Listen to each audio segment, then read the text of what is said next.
Donc nous avons commencé la dernière fois à étudier ensemble le livre de Jean et à simplement voir à travers notre méditation ce que c'est que la vie chrétienne.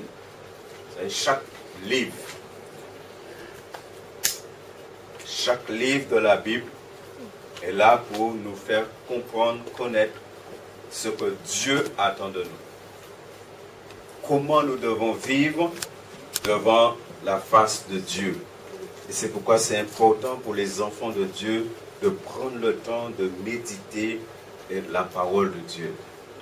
Au début de ma vie chrétienne, j'aimais beaucoup travailler sur les hommes de Dieu. Parce que je me suis rendu compte que chaque personnage biblique nous permet de grandir et de connaître vraiment Dieu. On prend le temps d'examiner la vie de David, la vie de Moïse. Ça nous permet de comprendre vraiment beaucoup de choses. Et aussi, ça nous permet de comprendre comment ces hommes vraiment connaissaient Dieu. Mais ces hommes avaient aussi des faiblesses. Alléluia. On prend l'exemple d'un homme comme Moïse. La Bible dit que Dieu parlait à Moïse face à face. Mais Moïse avait des faiblesses aussi. Il a frappé le rocher. N'est-ce pas?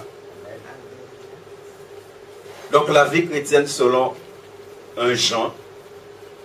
Et on a traité le premier point la dernière fois. Et ce soir nous allons voir les versets du chapitre 2, versets 3 à 11.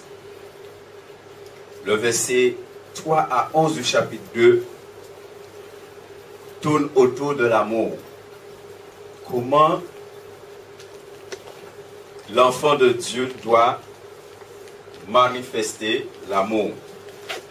On a vu la dernière fois combien il y avait des personnes à l'époque où Jean a écrit le livre, des personnes qu'on appelle les gnostiques.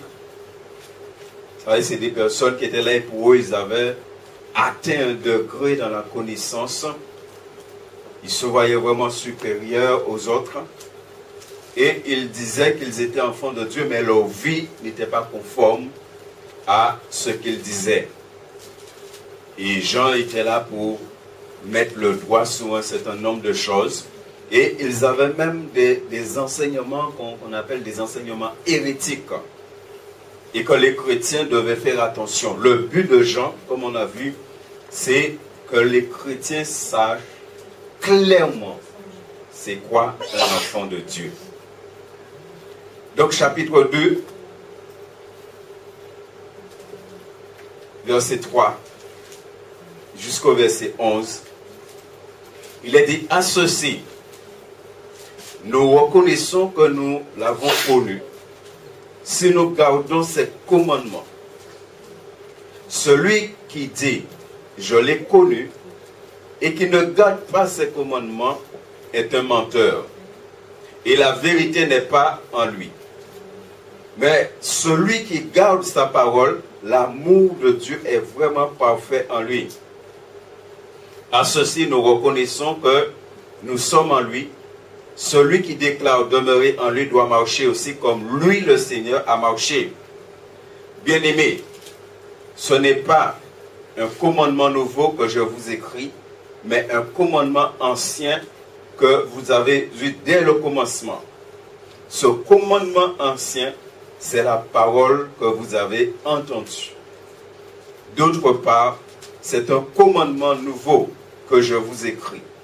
Ceci est vrai pour lui et pour vous. Car les ténèbres passent et la lumière véritable brille déjà. Celui qui prétend être dans la lumière tout en haïssant son frère est encore dans les ténèbres. Celui qui aime son frère demeure dans la lumière et ne risque pas de tomber. Mais celui qui a de la haine pour son frère est dans les ténèbres. Il marche dans les ténèbres et il ne sait pas où il va, parce que les ténèbres ont rendu ses yeux aveugles. Amen. Béni soit l'Éternel. Donc dans ce qu'on a vu la dernière fois, il y avait trois chose que Jean a relevée par rapport aux hérétiques et par rapport à ce message qu'ils avaient erroné de la parole de Dieu. Et on a vu combien Jean a parlé en disant, si nous disons, si quelqu'un dit qu'il est enfant de Dieu, comment cette personne devait vivre, comment cette personne devait marcher. Comme aujourd'hui pour beaucoup de personnes qui disent être enfants de Dieu. Et comme aujourd'hui tout le monde dit qu'ils sont chrétiens. Et quand on regarde dans la parole de Dieu, un chrétien c'est quelqu'un qui connaît Dieu. C'est quelqu'un qui connaît la parole de Dieu. C'est quelqu'un, vous savez, c'est un mot qu'on retrouve que 2 fois dans la Bible. Et les personnes à qui on a attribué ce mot, c'était des personnes remplies de l'esprit. Et on voyait l'œuvre de l'esprit dans leur vie. Ce qui veut dire que c'est valable aussi pour nous aujourd'hui. Maintenant, dans ce passage, Dieu, à travers l'apôtre Jean, va mettre l'accent sur un certain nombre de choses encore. Et il commence à dire, à ceci nous reconnaissons que nous l'avons connu. Ça veut dire que c'est facile de reconnaître quelqu'un qui connaît vraiment Dieu. C'est très facile. Puisque l'apôtre nous dit, à ceci nous reconnaissons. Dans ce passage, au verset 3 jusqu'au verset 11, l'auteur formule 2 certitudes. Quand au verset 3 et au verset 5, on voit qu'il parle de la même chose. À ceci, nous reconnaissons que 2 certitudes. Et ce certitude, il les introduit par celui qui dit. Il faut ça comme la dernière fois on a vu comment on lit la parole de Dieu. Mais c'est important maintenant de vraiment de méditer la parole, de comprendre la parole. Parce qu'aujourd'hui, on doit avoir cette certitude. Un enfant de Dieu doit avoir cette certitude. Aujourd'hui, on doit avoir la certitude que si Jésus vient maintenant, je vais partir avec lui. C'est important que vous et moi, nous ayons cette certitude. C'est important que celui qui dit qu'il connaît Dieu, qu'on le voit à travers sa vie. Parce qu'il y a trop de personnes qui disent connaître Dieu et on ne voit pas cela.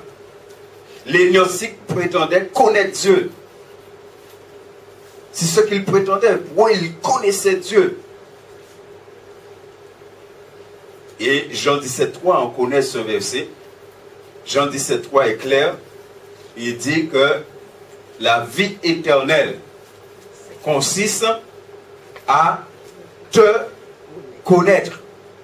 Ça veut dire qu'on doit connaître. Jean ne vient pas là parce que les gens disaient qu'ils connaissaient Dieu. On doit connaître Dieu. Ce n'est pas ça le problème. Le problème, c'est qu'ils disaient qu'ils connaissaient Dieu, mais leur vie ne reflétait pas la connaissance qu'ils disaient d'avoir de Dieu. Et plus nous méditons la parole, plus on voit que c'est une réalité aujourd'hui encore. Que beaucoup de personnes disent qu'ils connaissent Dieu, mais quand on regarde leur vie, on ne le voit pas. Parce que connaître Dieu, c'est avoir une intimité avec lui. Dans la Bible, le mot connaître, c'est avoir une intimité profonde. Connaître, c'est être un. Et quand nous lisons la Bible, même dans le domaine, on nous dit que telle personne, par exemple, Adam a connu Ève, c'est-à-dire ils ont été un moment. Ça, c'est la relation intime. Ça veut dire connaître Dieu, c'est avoir une relation intime, une relation profonde avec Dieu. C'est ça connaître Dieu. Connaître Dieu, ce n'est pas simplement en bouche. Mais notre vie doit démontrer que vraiment nous le connaissons. À ceci, nous connaissons que nous l'avons connu.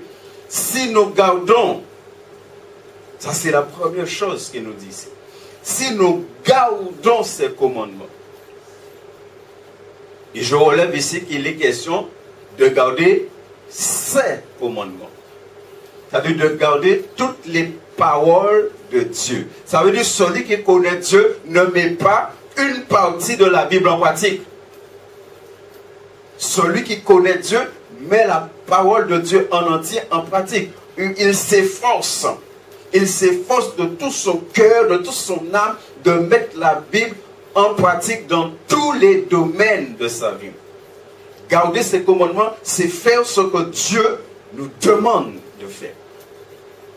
Et c'est à ce moment-là, bien aimé, on peut dire que on connaît le Seigneur. Si nous gardons ses commandements.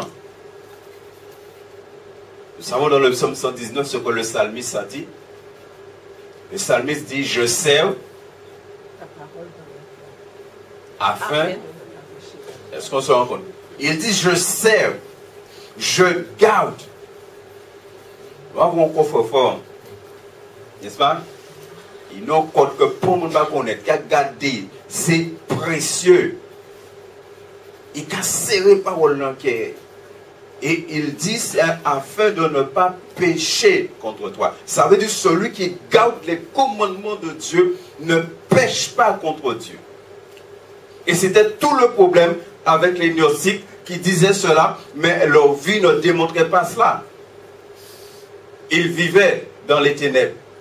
Et c'est pourquoi nous avons vu la dernière fois que les chrétiens ont été touchés par cela. Et c'est pourquoi Jean a envoyé ce livre aux chrétiens pour mettre les chrétiens en garde. Les chrétiens étaient touchés par ces raisonnements, par ces enseignements erronés, hérétiques, des gnostiques. Et il n'y a pas longtemps, j'ai été donné cœur de voir qu'il y a ce mouvement-là en Guadeloupe, le mouvement des gnostiques. J'ai rencontré quelqu'un qui m'a parlé de ça, qui a été très loin dans ça. C'est un mouvement qui existe jusqu'à aujourd'hui. Et ça existe en Guadeloupe.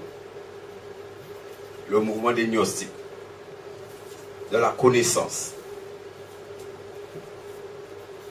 Celui qui dit, je l'ai connu, et qui ne garde pas ses commandements, regardez ce que la Bible dit, est un menteur. Et la vérité n'est pas en lui. Est-ce qu'on se rend compte de ça? Celui qui dit, je l'ai connu. Je l'ai connu. Ça veut dire qu'un jour, comme pour nous, le Seigneur Jésus est venu habiter dans le cœur de cette personne.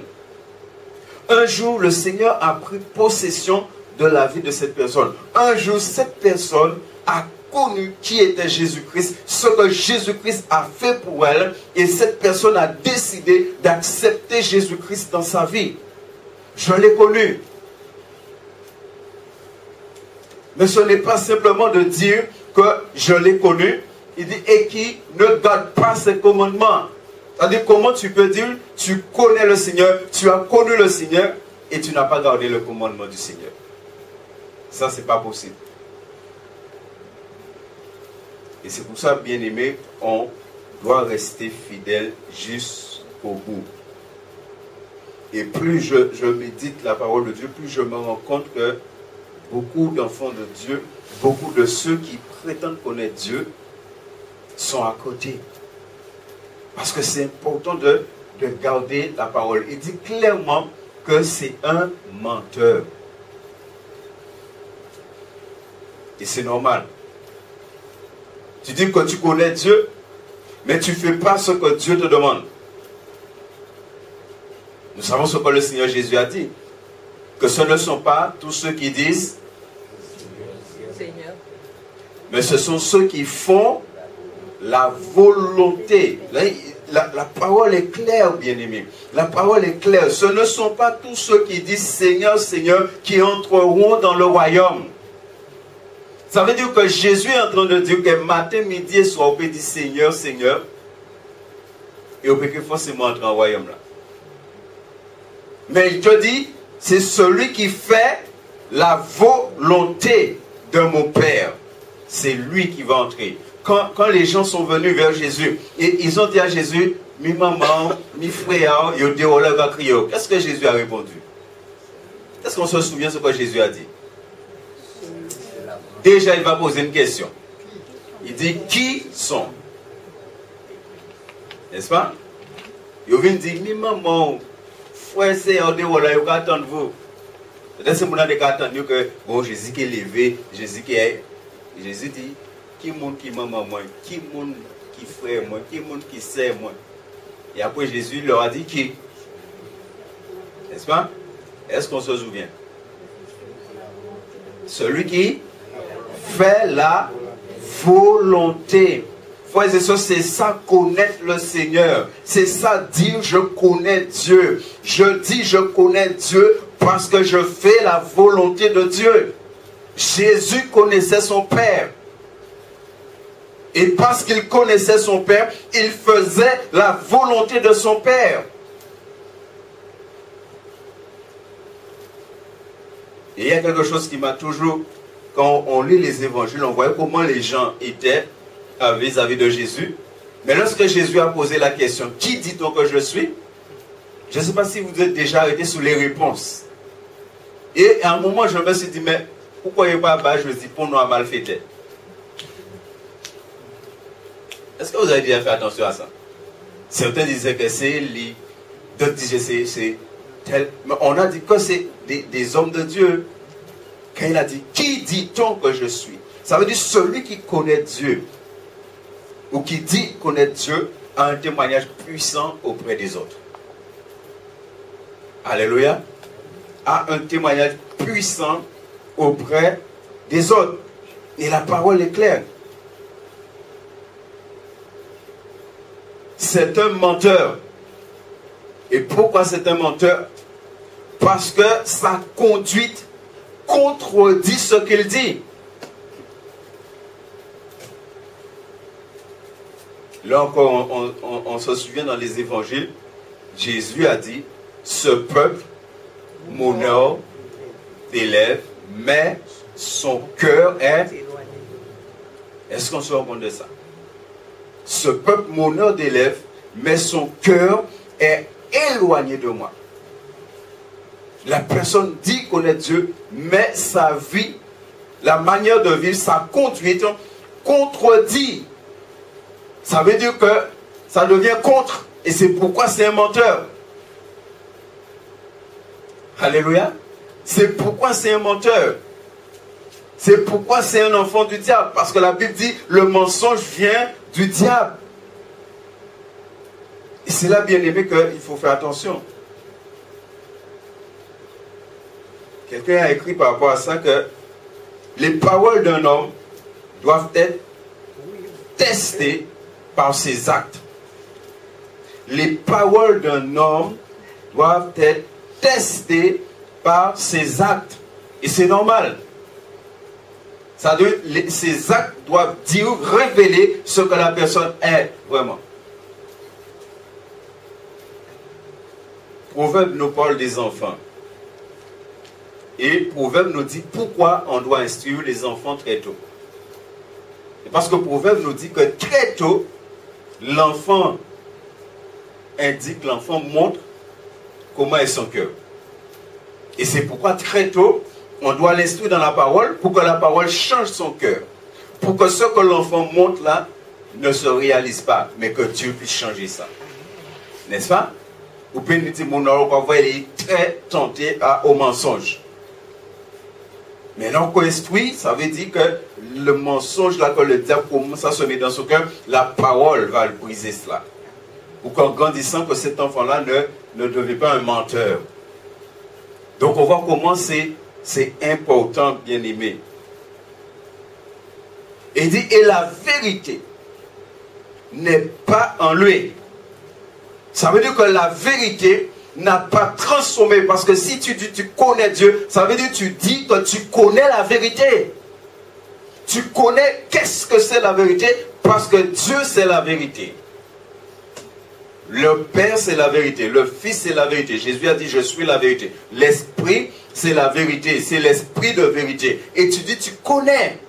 Ça veut dire tu dis tu connais celui qui est la vérité. Et quand tu dis tu connais, ça veut dire celui qui est la vérité habite en toi.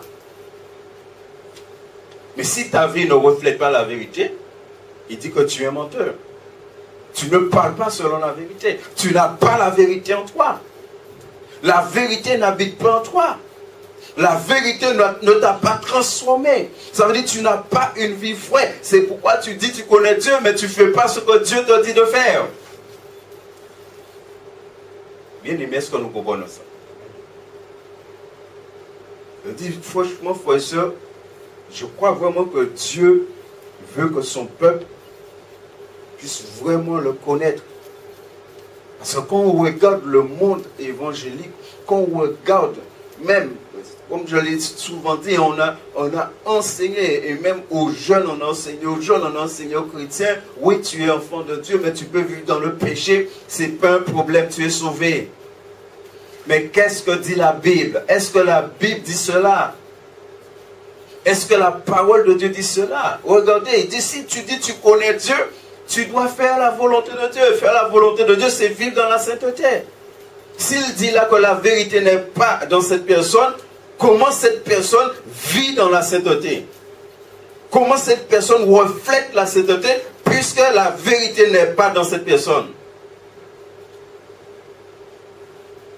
Béni soit l'Éternel.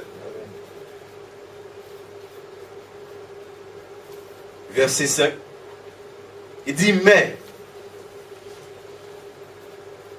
mais celui qui garde sa parole, celui qui garde ses commandements, celui qui observe sa parole, celui qui met en pratique, celui qui montre par son obéissance qu'il est réellement un vrai chrétien. C'est celui dont le cœur est transformé par la parole. Celui qui garde sa parole. C'est celui, comme dit Romains 8, 14, c'est celui qui est conduit par l'Esprit de Dieu. C'est ça, garder la parole.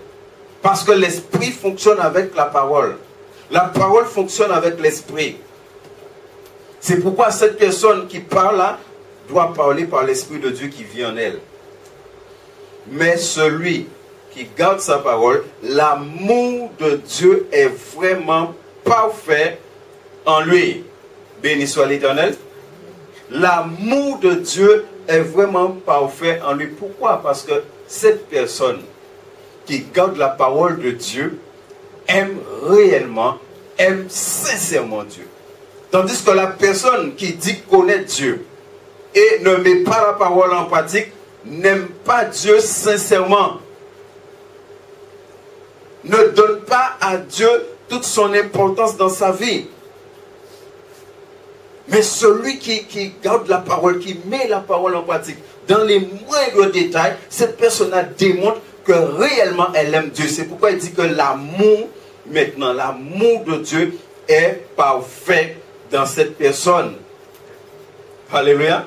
L'amour de Dieu est parfait dans cette personne. Matthieu 5, 48 nous le dit, soyez donc parfaits comme votre Père Céleste est parfait. Ça veut dire de manifester cet amour. Et quelqu'un a écrit par rapport à ce verset que l'obéissance à la parole rend l'amour de Dieu parfait en nous. L'amour de Dieu en lui est complété, est complète. Alors cette personne est décrite comme parfaite. Tellement la personne vit dans la dimension de la parole, dans la dimension de l'obéissance à la parole, cette personne est décrite comme quelqu'un qui est parfait aux yeux de Dieu. Ça veut dire, bien aimé, que si on met la parole de Dieu en pratique, Dieu nous considère comme des personnes parfaites. Et c'est pourquoi la Bible dit, soyez donc parfaits. Quand Dieu nous demande d'être quelque chose, de faire quelque chose, c'est parce que Dieu sait qu'il nous a donné la capacité de faire. Tu as la capacité d'être parfait. Si tu vis selon la parole de Dieu. Jean chapitre 14, verset 15, 21 et 23. Jean 14.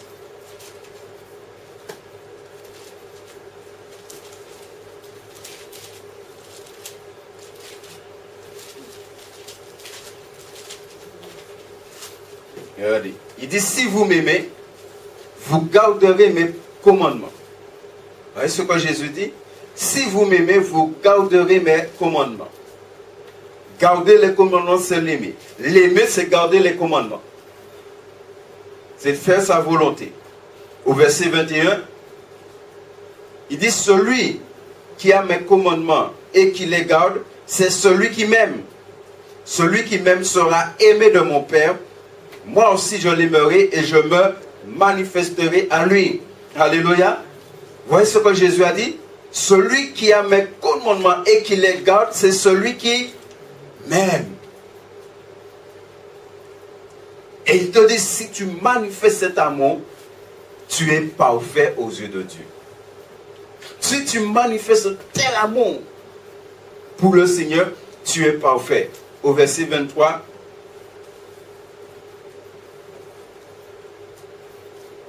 Jésus lui répondit, si quelqu'un m'aime, il gardera ma parole et mon Père l'aimera. Nous viendrons vers lui et nous ferons notre demeure chez lui. Alléluia. Bien-aimés, est-ce que nous voyons la dimension de l'amour que nous devons manifester envers le Seigneur? La preuve de l'amour. La preuve de l'amour est la fidélité.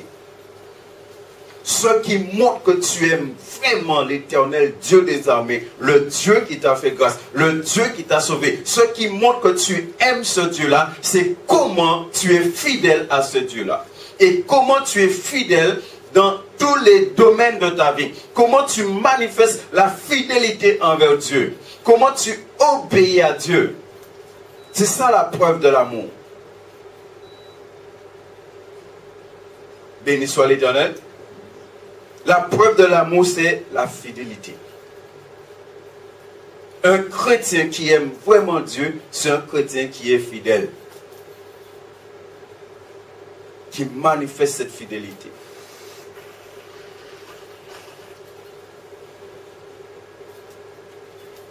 Au verset 6, il dit, celui qui déclare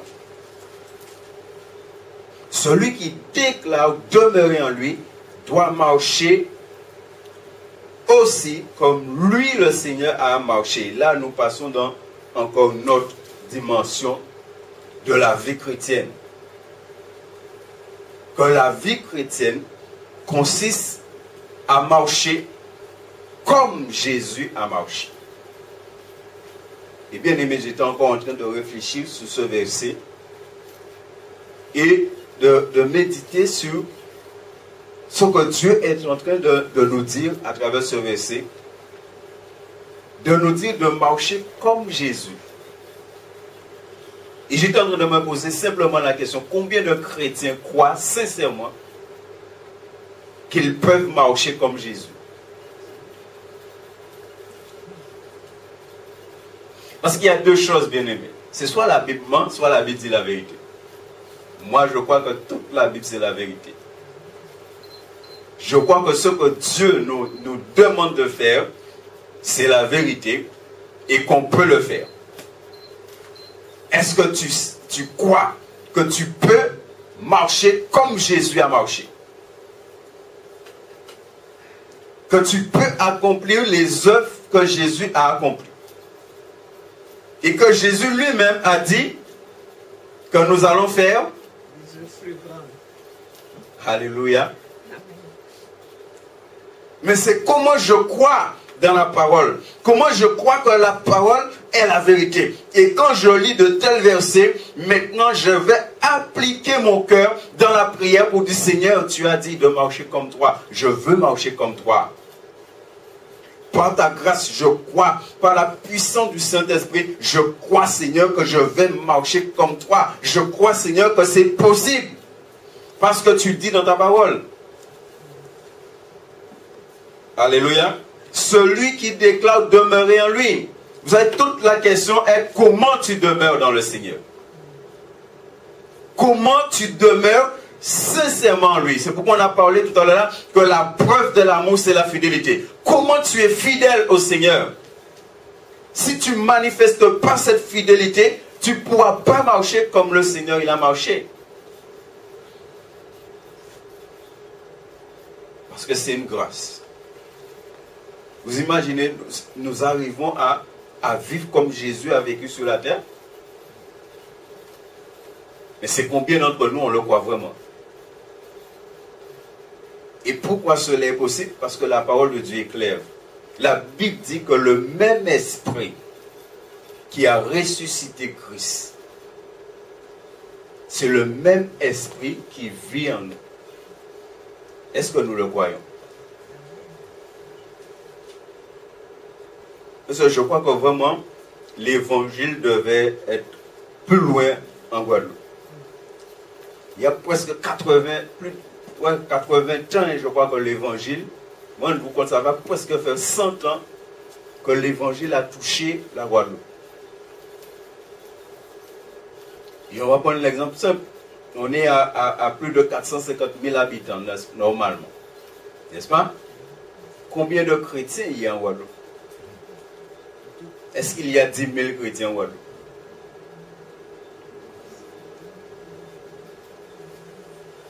Non, il devait avoir au moins la dîme des âmes en Guadeloupe.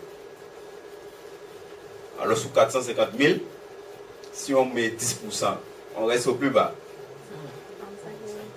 Hein? 10%. Donc, ça fait 45 000. Est-ce qu'il y a 45 000 chrétiens en Guadeloupe? Oui. Ce qui veut dire que vous vous rendez compte?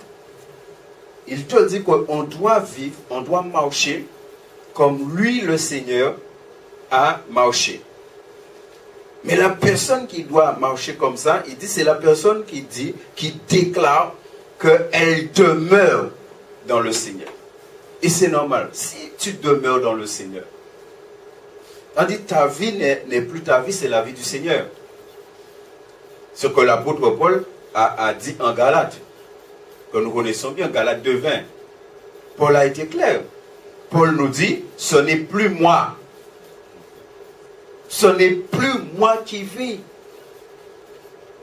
C'est Christ qui vit en moi. Et il est clair, ce n'est pas lui, c'est Christ. Ça te montre là, comment cet homme a donné sa vie vraiment au Seigneur et comment c'est le Seigneur qui a pris possession de sa vie. Comment nous marchons dans le Seigneur? Et est-ce que nous marchons comme le Seigneur, lui, il a marché? Est-ce que nous sommes des véritables disciples de Christ? Est-ce que nous avons une conduite droite? Est-ce que nous sommes crédibles? Est-ce que nous faisons les œuvres que le Seigneur a faites? Est-ce que nous marchons dans la sainteté comme lui, le Seigneur, il a marché? Parce qu'il est dit, doit marcher aussi, lui, comme le Seigneur a marché. Il dit, doit marcher. Bien aimé, est-ce qu'on se rend compte de ce que Dieu attend de nous? Dieu attend que chacun de nous dans cette salle ce soir, que nous marchions comme son Fils Jésus-Christ a marché. Dieu t'a sauvé, Dieu m'a sauvé pour que je marche comme Jésus a marché. Alléluia. Mais est-ce que je suis prêt pour cela? Est-ce que je suis prêt à donner ma vie, à consacrer ma vie totalement à Dieu pour marcher comme lui le Seigneur a marché? La Bible dit que nous sommes prédestinés à être semblables à lui. Ça veut dire que c'est possible, bien aimé. Ça y est, j'ai fini par comprendre, frères et sœurs, que tout est une question de foi. Tout est une question de foi. Ça veut dire c'est comment je crois dans la parole. Comment je crois que je peux vivre selon ce qui est écrit dans la parole. Ce n'est pas moi qui l'ai écrit. La Bible, il dit de marcher comme lui, le Seigneur, il a marché. Comment vous le croyez? Quand vous lisez ce verset, comment vous le croyez? Comment vous mettez votre foi?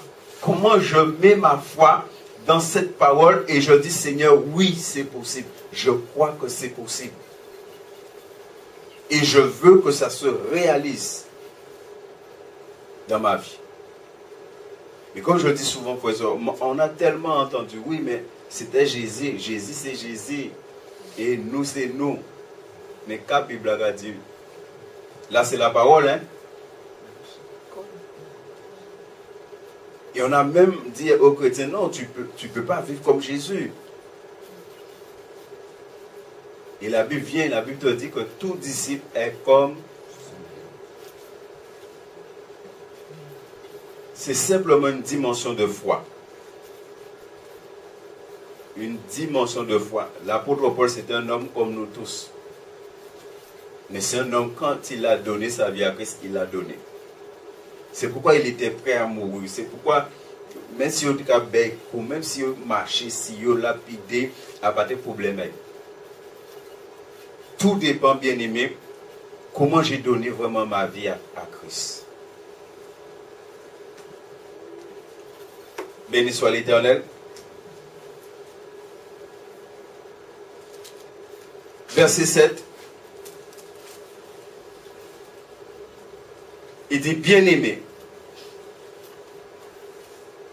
ce n'est pas un commandement nouveau que je vous écris, mais un commandement ancien, que vous avez eu dès le commencement.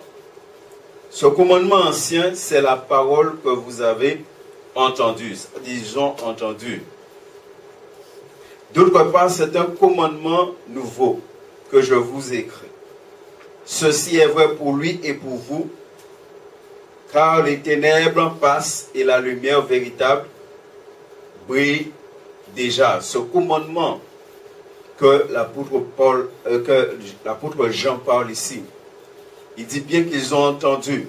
Il dit que ce n'est pas un commandement nouveau, c'est un commandement ancien. Parce que depuis dans l'Ancien Testament, il parle comment tu dois aimer Dieu. La loi a parlé de cela. La loi a parlé de cela clairement. On voit cela dans Deutéronome chapitre 6, verset 5, dans Lévitique 19, 18. Elle a parlé clairement comment on doit aimer Dieu.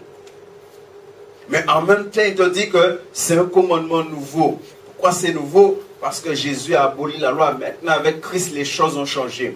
Dans l'Ancien Testament, il disait que tu devais aimer Dieu de tout ton cœur, ton âme, tes pensées, ta force. Mais dans l'Ancien Testament aussi, il t'a dit œil pour œil. N'est-ce pas? Il t'a dit qu'il faut t'aimer bon Dieu de tout être. Mais il t'a dit aussi œil pour œil et dent pour dent. Et quand Jésus est venu dans Jean chapitre 13, verset 34, il te parle de cela. Comment on doit aimer. Mais avec Jésus, ce même commandement demeure, mais avec Jésus, il y a un changement. Jésus va amener cela plus loin. Parce que Jésus dit maintenant, béni. N'est-ce pas? Béni qui? Ah. Mais dans l'Ancien Testament, ennemi à où? C'était œil pour œil, dent pour dent. Et pourtant, dans le Deutéronome, il disait que tu devais aimer Dieu de tout ton être. Mais il y avait aussi œil pour œil, dent pour dent. Mais quand Jésus est venu, le commandement a demeuré, mais Jésus a amené quelque chose d'autre. N'est-ce pas? Jésus dit, vous avez entendu dire, il a été dit, œil pour œil, dent pour dent, mais moi je vous dis. N'est-ce pas? Et pourtant c'est le tout même commandement. C'est pourquoi il te parle là, il te dit, c'est pas un commandement nouveau, c'est un commandement ancien, mais en même temps c'est nouveau, parce qu'avec Jésus, ça va plus loin. Avec Jésus maintenant, c'est plus œil pour œil. Jésus a enrichi ce commandement. Ce commandement a pris encore plus de l'ampleur. Parce que maintenant là, tu ne peux plus faire du mal à ton prochain. Tu dois aimer ton prochain. Et aimer ton prochain comme toi-même. C'est-à-dire qu'on ne peut pas faire vous-même mal. N'est-ce pas? Et ça en est un non. Les gens qui font mal eux-mêmes. Ils vont prendre l'âme, ils vont couper tout. Hein? Ça a un nom. Et ces gens-là, ils ont un problème. Ils ont un problème en tête à eux, n'est-ce pas? Est-ce qu'on se rend compte maintenant là où l'Esprit de Dieu nous amène? C'est pourquoi le commandement est ancien. En même temps, est nouveau parce que Jésus a changé beaucoup de choses. Et c'est ce que maintenant nous devons mettre en pratique. Il dit que comment la lumière véritable, c'est Christ. C'est Christ qui brille dans le monde et dans le cœur des enfants de Dieu. C'est pourquoi il dit que et pour vous, car les ténèbres passent et la lumière véritable brille déjà. Cette lumière véritable, c'est Christ. Ça veut dire qu'il est en train de parler, il dit les ténèbres passent. Ça veut dire les hommes de ténèbres que je viens de parler là, œil pour œil, donc dans ça c'était le mal. Est-ce qu'on comprend bien? Ça c'est le mal. Ça aujourd'hui, si je fais ça, c'est un péché. Ce ténèbre-là, c'est passé. Maintenant, ce qui demeure, c'est la lumière qui brille. Et cette lumière-là, c'est Christ qui brille maintenant. Ça veut dire maintenant, c'est les commandements de Christ qui brillent maintenant. C'est ce que je mets en pratique. Je mets plus en pratique un pour un, dent pour dent, alors même que j'aime Dieu. Ouais, c'est tout ce que les gnostiques ont enseigné. Et quand même, aujourd'hui, certains chrétiens, vous savez, quand j'ai fait l'histoire de l'Église, à un moment, je me suis posé la question, vraiment, est-ce que ces personnes-là étaient chrétiens? On fait l'histoire de l'Église, là. En plus, toute la guerre qu'il y a eu un moment entre les protestants et tout ça, ce qu'on appelle en français l'Inquisition. Après, il y a eu aussi des croisades. Il y a eu tellement de choses. Il y a, si vous faites l'histoire de l'Église avec Calvin et Luther, et ils étaient pour un certain nombre de choses, alors que c'est des théologiens qui connaissaient la parole, mais ils étaient pour un certain nombre de choses. À un moment, tu te demandes est-ce qu'ils sont vraiment enfants de Dieu. Et on peut prendre un exemple qui est jusqu'aujourd'hui en Europe, hein, où il y a les protestants et les catholiques, il y a une quantité physique l'autre. N'est-ce pas? Il y a une quantité physique sur l'autre. Et pourtant, ils sont des chrétiens. Jésus a amené un changement. Et Jésus a amené un changement dans le cœur de l'homme. C'est pourquoi il parle de la lumière qui brille. Maintenant, dans le cœur de l'homme, il y a une lumière qui brille. Alléluia. Au verset 9, il dit, celui qui prétend être dans cette lumière, dans la lumière, il dit, c'est cette lumière qui brille. Et maintenant, celui qui prétend être dans cette lumière, dans la lumière, tout en haïssant son frère, est encore dans les ténèbres. Béni soit l'Éternel. Est encore dans les ténèbres. Lumière égale amour. Ténèbres égale haine. Il ne peut pas y avoir de mélange. Lumière, c'est amour. Ténèbres, c'est haine. C'est pourquoi tu ne peux pas te tuer dans la lumière et qu'il y a la haine en toi. Ça, c'est impossible. Parce qu'il n'y a pas de ténèbres en Dieu. Ténèbres, c'est diable. Lumière, c'est Dieu. Donc, tu ne peux pas dire que tu es en Dieu et qu'il y a de ce qui est du diable en toi. Bien aimé, c'est là que nous comprenons bien ce que c'est qu'être un enfant de Dieu. C'est pourquoi on parle de la vie chrétienne selon un Jean. Les gnostiques avaient cette prétention. Pour les gnostiques, ils étaient dans la lumière. D'ailleurs, pour les gnostiques, la connaissance, c'est la lumière. Mais en même temps, les gnostiques, ils avaient la haine dans leur cœur.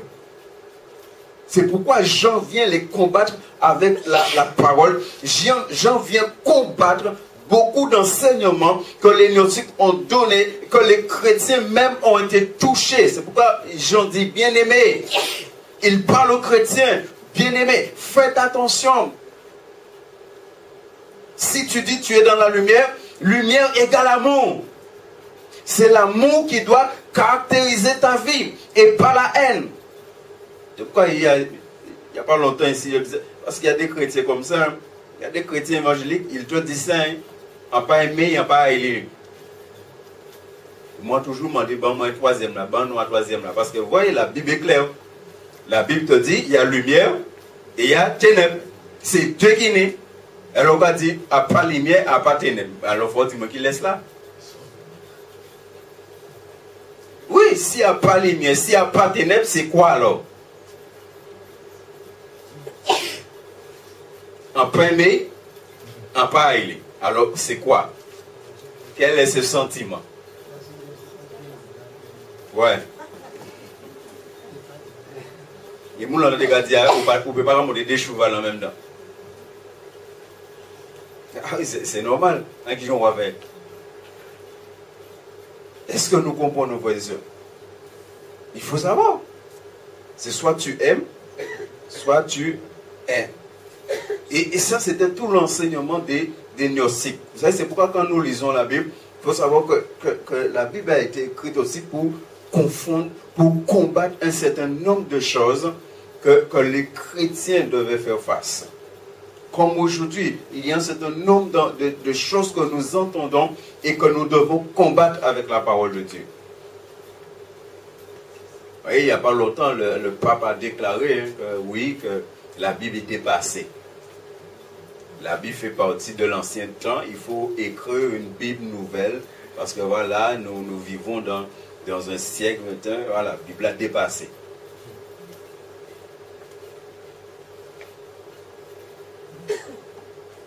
Mais Jésus a dit, le ciel et la terre, mais ouais, le Seigneur a été clair parce que le Seigneur savait déjà. Quand Dieu a donné ça, Dieu savait déjà tout ce qui va se passer. Il dit en Yuta, vous connaissez ce que c'est le Yuta en grec?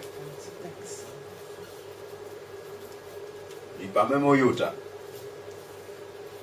Béni soit l'Éternel.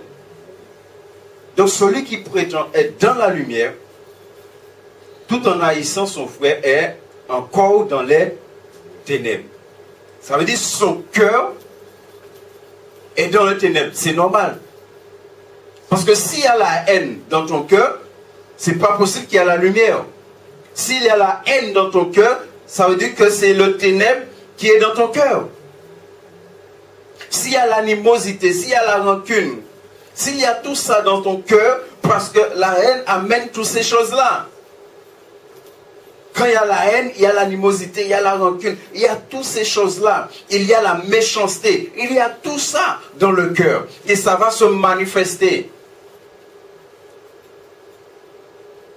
De la même manière, quand il y a l'amour, c'est-à-dire quand la lumière est vraiment là, il y a l'amour, il y a le pardon, il y a la miséricorde, il y a la compassion, il y a tout ça qui se manifeste parce que tu es dans la lumière. Ton cœur est dans la lumière et il dit que la lumière véritable brille. Il y a quelqu'un qui est la lumière, qui est l'amour et qui brille dans ton cœur. Ça veut dire que ton cœur n'est pas atteint par ces choses-là. Il y a quelqu'un qui est là, qui garde ton cœur pur, qui garde ton cœur de toutes ces choses. Quelqu'un a écrit que le vrai chrétien qui connaît Dieu et marche dans la lumière, à la fois obéit à Dieu et aime son frère, aime son prochain. Quel que soit ce que la personne peut te faire. C'est pourquoi la Bible dit, bénissez ceux qui vous maudissent, priez pour ceux qui vous persécutent. Et je dis souvent, on ne peut pas prier pour quelqu'un qu'on n'aime pas. Alors tu as la haine dans ton cœur pour quelqu'un et tu pries Dieu de le bénir. Non, il faut d'abord que Dieu enlève. Et puis après tu pries pour que Dieu puisse bénir la personne. La pureté de la foi, frères et sœurs, la pureté de la foi se voit dans les relations. Comment est ma relation avec les autres? C'est la manière dont est ma relation avec les autres, dit comment est ma foi. Est-ce que ma foi est pure? L'apôtre Paul dit que la foi doit être sans hypocrisie. Est-ce qu'on se rend compte de ça? il ne doit pas y avoir un brin d'hypocrisie dans la foi. La foi doit être sans hypocrisie, ne pas être hypocrite. Et un hypocrite, c'est quelqu'un qui dit qu'il est dans la lumière, même quand il y a la haine, ou sont hypocrites. Parce qu'un hypocrite, c'est un monde qui n'est pas vrai. Ou quoi dit ou dans la lumière, ou quoi dit la lumière habite Adam, et en même temps, on est la haine. C'est un hypocrite. Tu n'es pas vrai. Et c'est pourquoi la pureté de la foi, la pureté de notre foi se voit dans la relation, dans les relations. Comment est cette relation avec Dieu et avec les autres?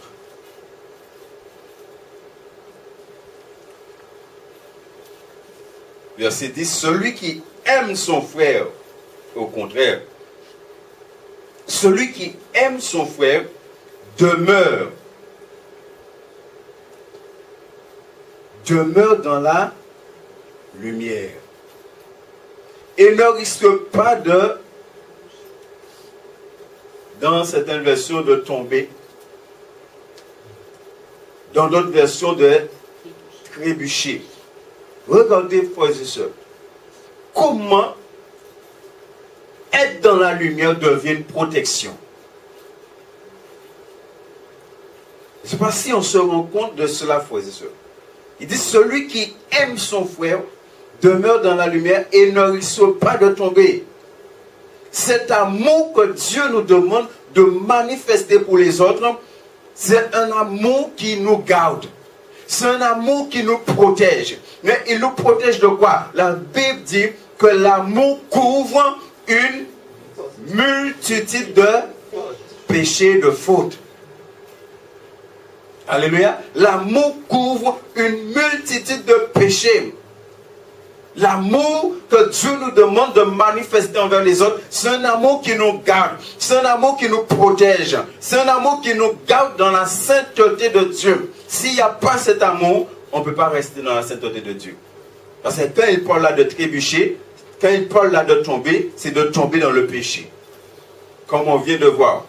S'il n'y a pas cet amour-là, quand quelqu'un va te faire quelque chose, quand quelqu'un va te dire quelque chose, la haine peut entrer dans ton cœur parce qu'il n'y a pas cet amour. C'est-à-dire c'est cet amour qui garde mon cœur. C'est cet amour qui garde ton cœur. Quand il y a cet amour dans ton cœur, il est difficile pour que la haine puisse t'atteindre. Quand cet amour est dans ton cœur, il est difficile pour que la rancune, pour que l'animosité rentre dans ton cœur.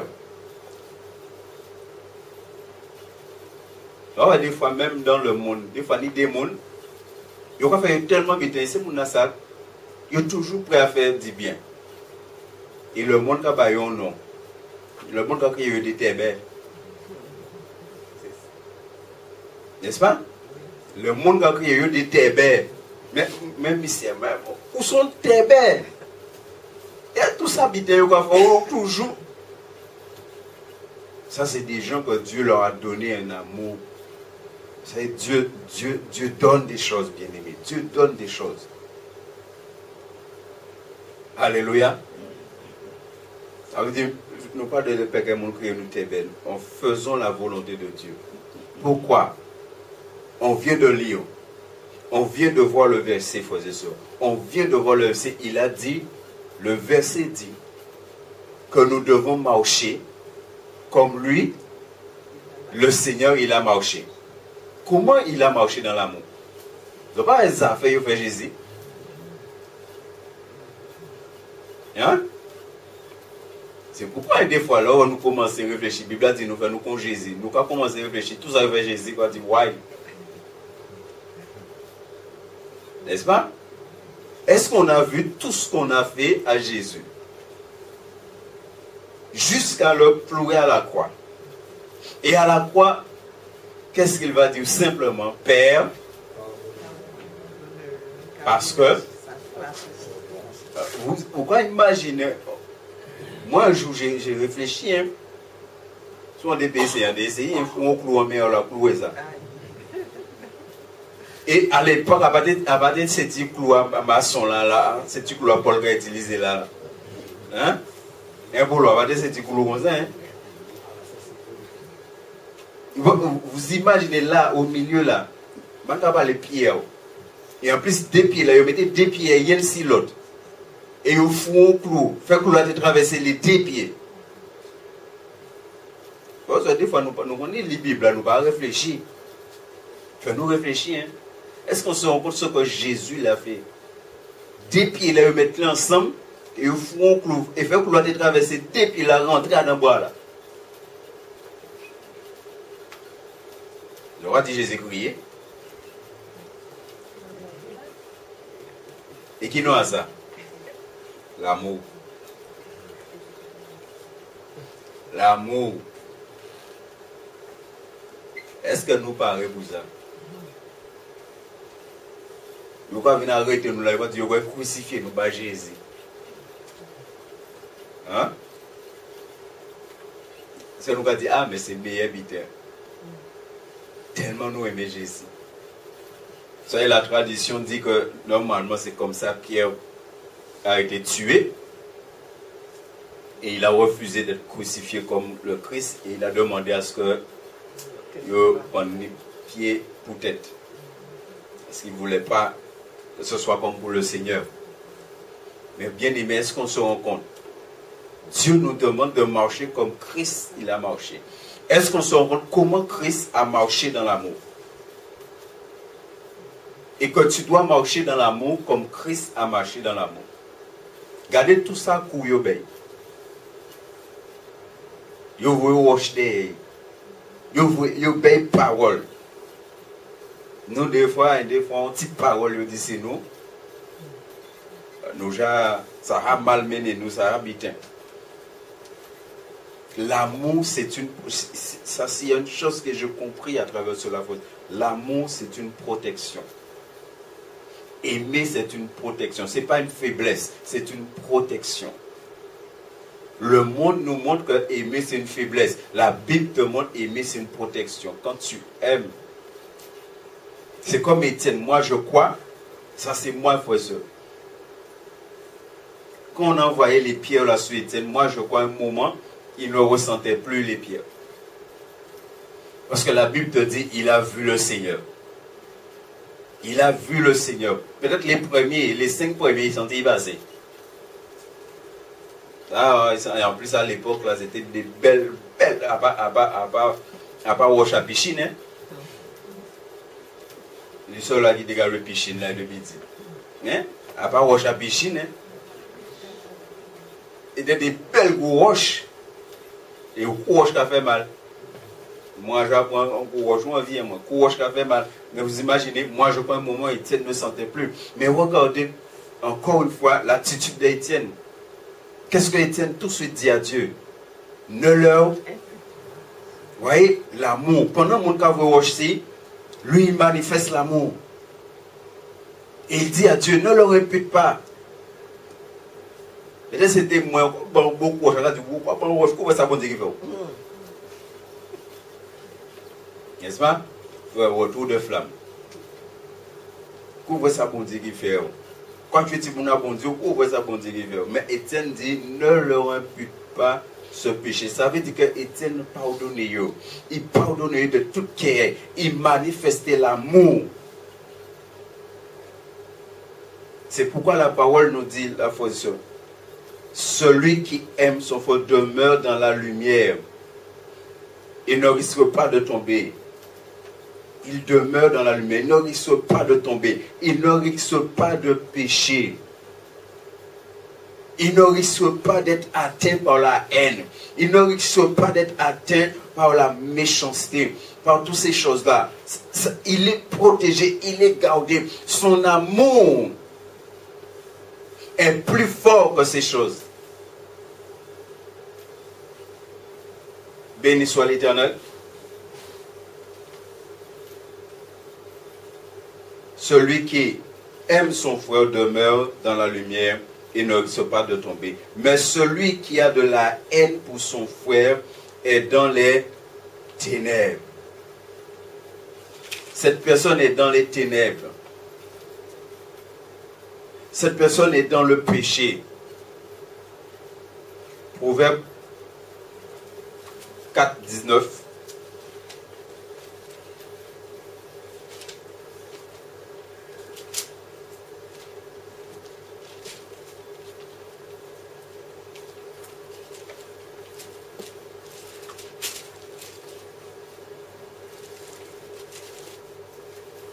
Proverbe 4:19 nous dit, la voix des méchants est comme les ténèbres. Et pourquoi il dit que cette personne est dans les ténèbres? Ça veut dire quand tu as la haine dans ton cœur, quand tu as l'animosité, quand tu as la rancune, quand tu as toutes ces choses dans ton cœur, à ce moment-là, devant Dieu, tu es un méchant. Manifester la haine, c'est manifester la méchanceté.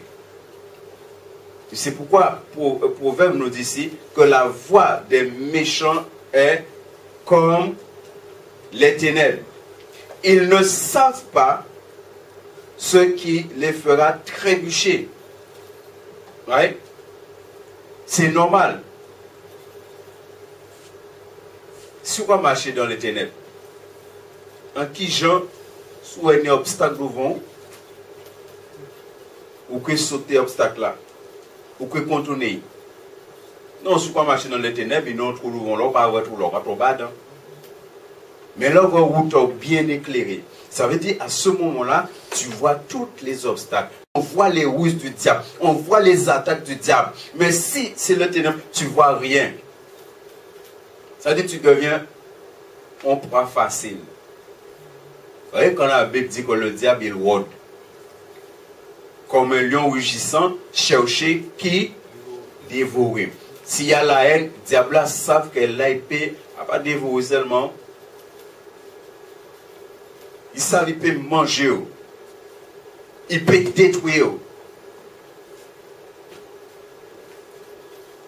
J'ai relevé cette citation. Il dit, la lumière, lui, sur notre route, notre chemin, de telle sorte que nous pouvons voir clairement et ainsi marcher sans risque. Si nous aimons les gens, nous voyons comment éviter de pécher contre eux. Et c'est ça l'amour. C'est pourquoi il dit que l'amour couvre une multitude de péchés. Ça veut dire quand il dit l'amour couvre, c'est pourquoi il faut comprendre, frère et soeur, que l'amour couvre une multitude de péchés. Quand tu as l'amour envers les autres, quand tu manifestes l'amour de Dieu, l'amour de Christ envers les autres là peuvent te faire beaucoup de choses, mais tu ne vas pas manifester le mal envers eux. Et tu ne vas pas laisser le mal t'atteindre. C'est-à-dire, vous pouvez faire mal, mais vous, mal là, ça, pas qu'à venir malade. Béni soit l'Éternel. Tu gardes ton cœur de pécher contre Dieu. Ou pas qu'à ba mon monnaie à. C'est ce que ça veut dire. Vous voyez, la Bible dit, ne rendez pas mal pour mal. Alléluia. La Bible nous dit de surmonter le mal par le bien.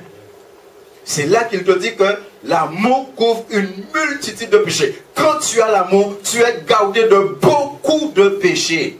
Quand tu n'as pas l'amour, tu es atteint par beaucoup de péchés. Et c'est ce qui peut arriver à beaucoup d'enfants de Dieu. C'est-à-dire, c'est comment tu aimes.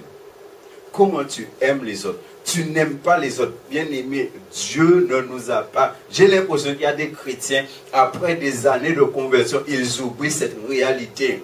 Et c'est pourquoi l'apôtre Paul, jusqu'à sa mort, l'apôtre Paul dit ce qu'il était. Il dit comment il était un persécuteur, comment il tuait les chrétiens. Jusqu'à sa mort, il a répété ça. Il y a des chrétiens qui pensent après des années de conversion, bon Dieu choisit parce qu'il était bon. Non. Pas ni pour mon bon Dieu choisi parce qu'il était bon, parce que la Bible ne pas dire ni pour mon bon si la terre.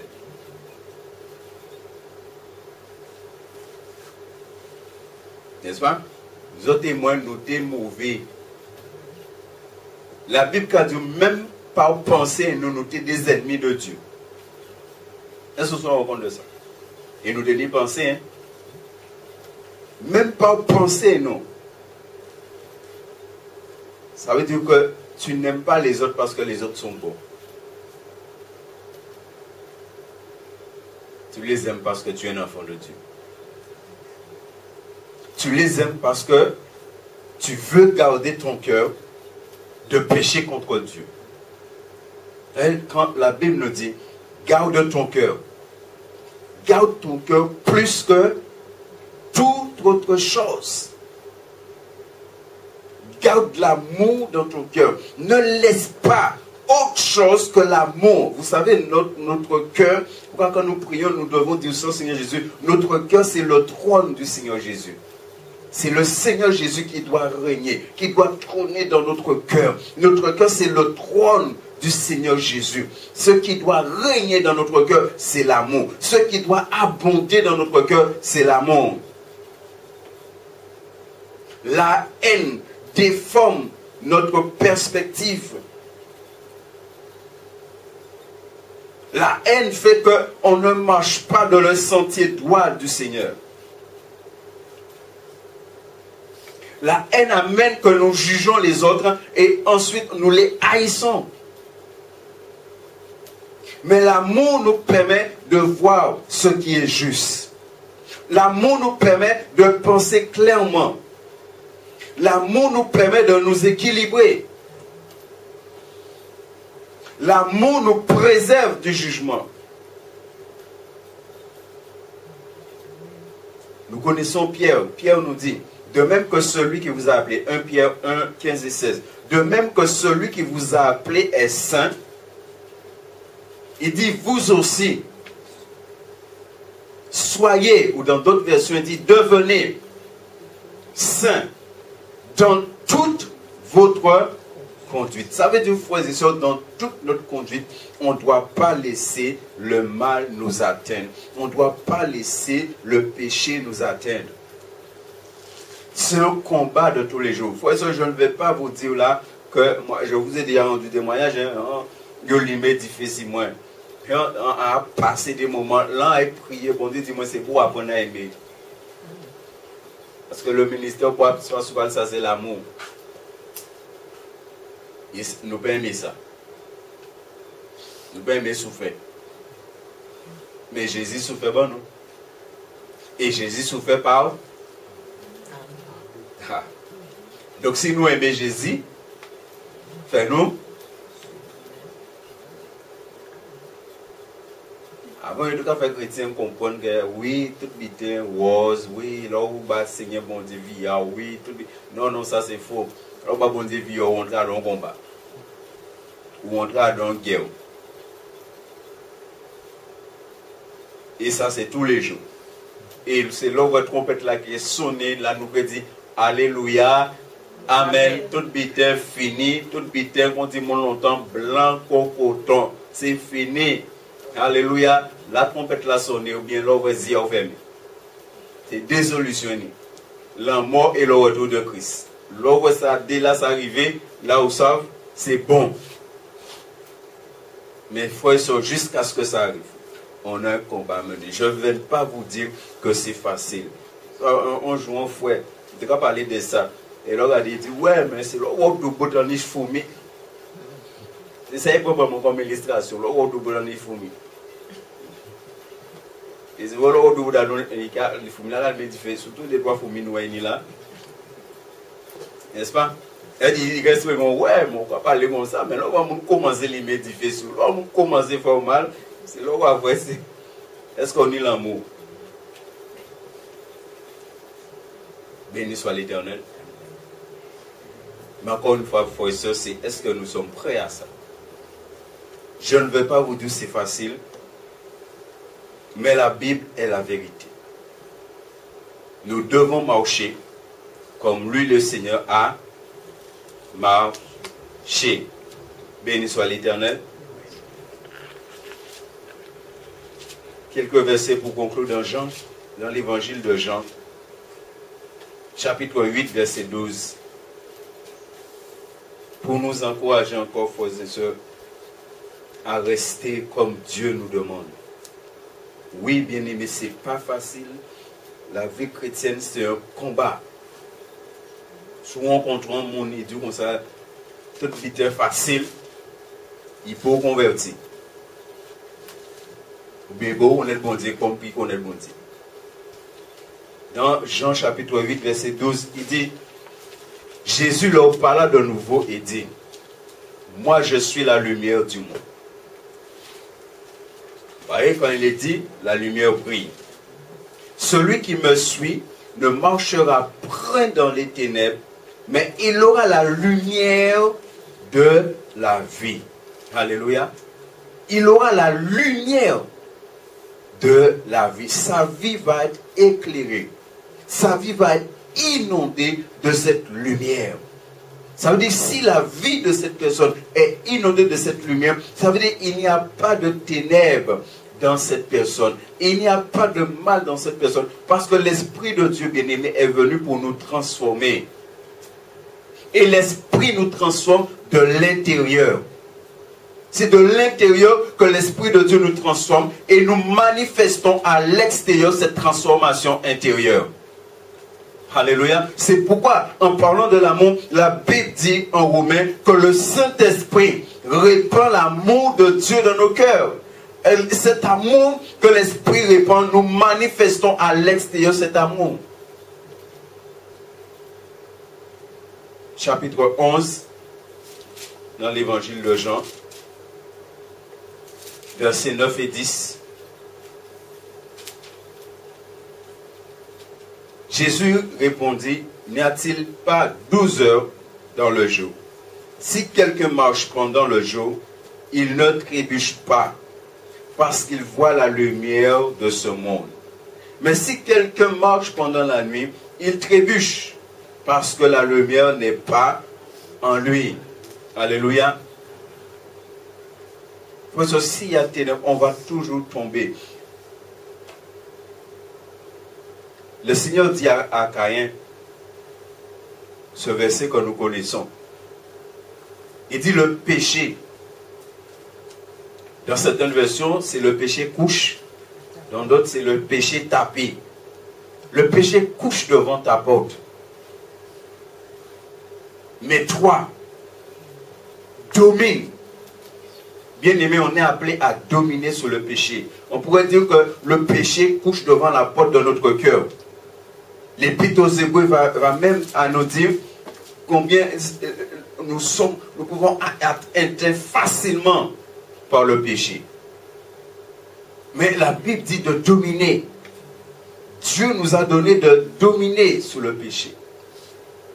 Bien-aimé, Jésus a réellement, vous savez, je suis depuis quelque temps en train d'étudier le livre de Romains et je me rends compte combien Jésus a vraiment crucifié notre chair. Romains chapitre 6, verset 6, a crucifié vraiment la chair à laquelle la Bible dit, afin que ce corps de péché soit réduit à l'impuissance. Et je dois recevoir cette vérité, cette révélation de la parole et l'appliquer dans ma vie. Bien-aimés, nous pouvons dominer sur le mal. Nous pouvons dominer sur le péché. C'est pourquoi Jean parle. Les chrétiens étaient attaqués par tous les raisonnements, les enseignements, les péchés, là, les doctrines, les hérésies. Les chrétiens étaient attaqués par ça. Mais Jean vient leur dire, non, vous pouvez dominer. Vous pouvez être vainqueur. Ne vous laissez pas atteindre. De la même manière qu'aujourd'hui, frère et sœur, la Bible est claire. Il dit que nous allons vivre et nous vivons dans un monde, c'est le ténèbre. Le monde va être rempli de ténèbres. C'est-à-dire le péché. Nous sommes environnés, nous sommes entourés de péché, mais Dieu nous dit de nous garder.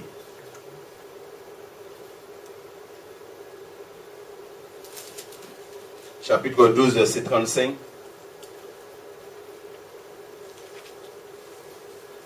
Jésus leur dit, la lumière est encore pour un peu de temps parmi vous. Marchez pendant que vous avez la lumière, afin que les ténèbres ne vous surprennent pas. Celui qui marche dans les ténèbres ne sait pas où il va. Bien-aimé, est-ce que tu sais où tu vas ce soir? Est-ce que tu as l'assurance de où tu vas ce soir? La manière que tu vis dit si tu as l'assurance de où tu vas ce soir. La Bible dit que sans la sanctification, personne ne verra Dieu.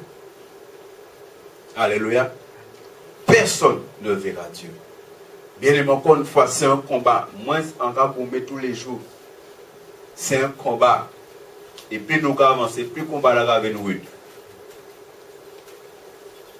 Avant de pouvoir révéler tes sonner, ou à sauter, pas béni soit l'Éternel. Là, papa, vite, quand on a révélé, on a sonné, quoi tourner à droite, quoi tourner à gauche, quoi dire pour des gens sortir et coucher. Mais avant, vous devez sauter à terre, boum, béni soit l'Éternel. Alléluia, on rentre dans le louange, hein, diffé.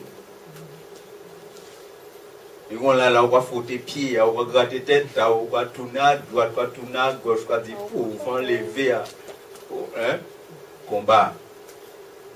Nous adorons combat. Et fait-nous tenir bon. Alléluia. Tout ça, c'est le ténèbre qui rôde, qui cherche à nous attraper, à nous atteindre. On doit tenir bon. Bien aimé, tenez bon. Alléluia. Tenez bon, tenez ferme. Garde ton cœur. Gardons nos cœurs plus que toute autre chose. Gardons nos cœurs, quel que soit ce que nous allons subir, bien aimé. On ne sait pas. Je dis ça tout le temps. Tu ne sais pas demain. Yo peut que madame, yo peut que Marie, yo peut que Timon, nous passons des mains qui j'ai envie de venir. Béni soit l'Éternel.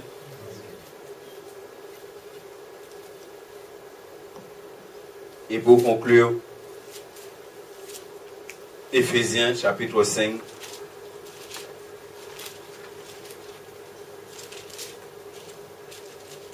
Verset 8 et suivant.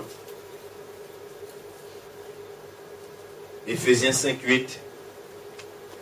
Il nous dit, autrefois en effet, vous étiez ténèbres. Alléluia. La haine pour nous, bien-aimés, et toutes sortes de péchés pour nous, c'était autrefois. Autrefois, on était ténèbres. Mais il dit, mais maintenant, vous êtes lumière dans le Seigneur. Alléluia. Maintenant, vous êtes lumière dans le Seigneur. Bien-aimé, tu es cette lumière. Tu es cette lumière. Ne doute pas de ce que tu es. Tu es cette lumière. Et tu dois confesser, tu dois proclamer que tu es cette lumière. Mais il te dit, marchez comme des enfants de lumière.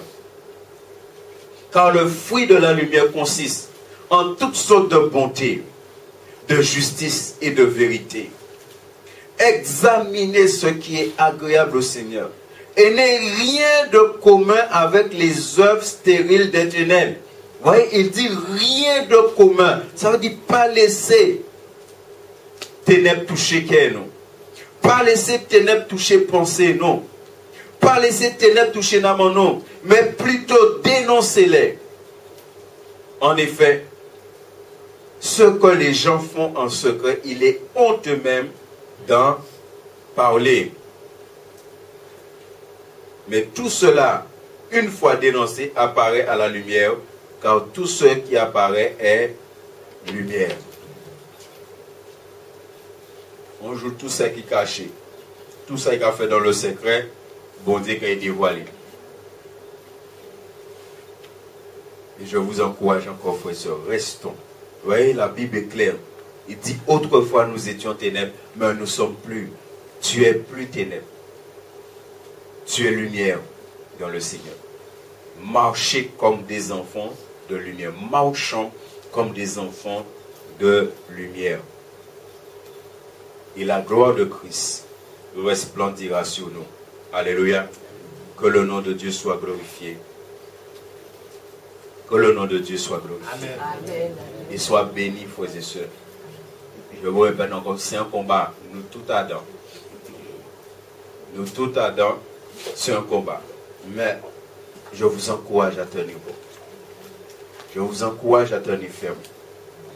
Je vous encourage à ne pas baisser les bras. En tant que lumière. En tant que lumière dans le Seigneur. Ne baissez pas les bras. Tenez bon. Jésus vient bientôt.